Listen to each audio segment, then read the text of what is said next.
Cả rinh thiam xì lô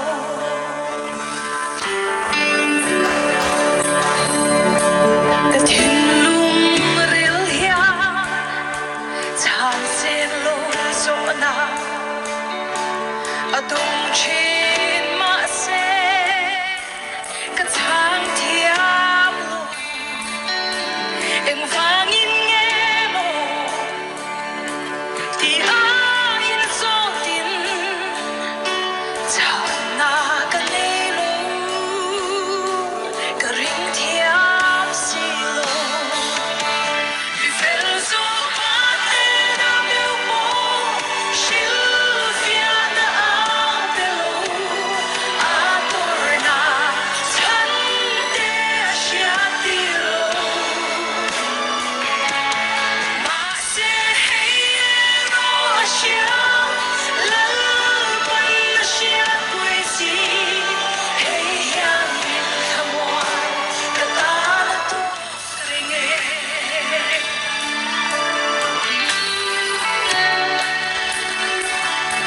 Sir dear de hoka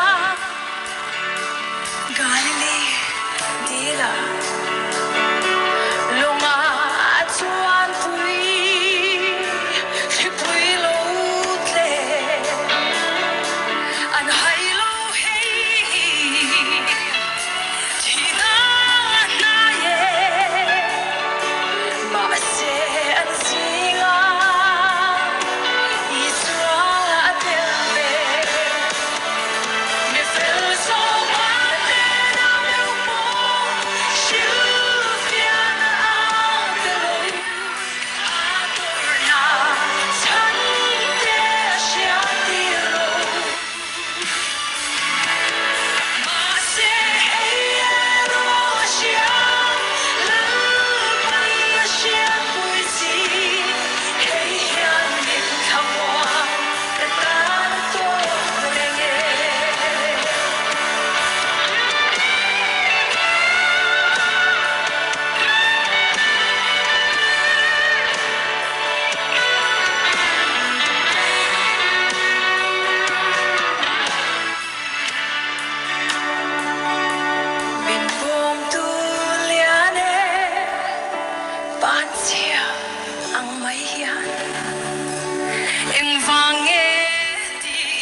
he uirenu hi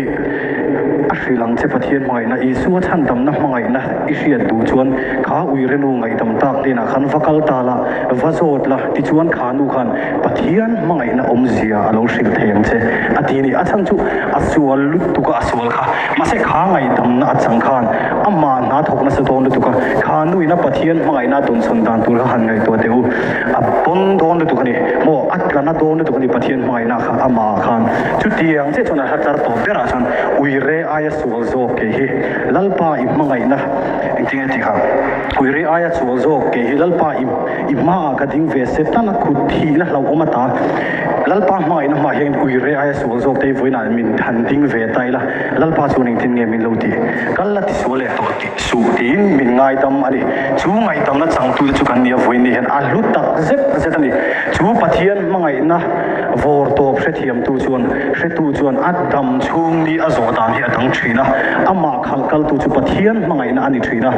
ti that a thae ma se ti that lo nei min nor kal chuan kan ha kan bul mi te kan tai clear fo thin ma se pathian hmangai na in mi nor kal to chuan mi zong song nen in revin min nom tira pathian hmangai na kan chola sakna thar kan lo mu thin ni hei an lo saksa to ang lo de lek khan karon sa dona kima version ve de lekin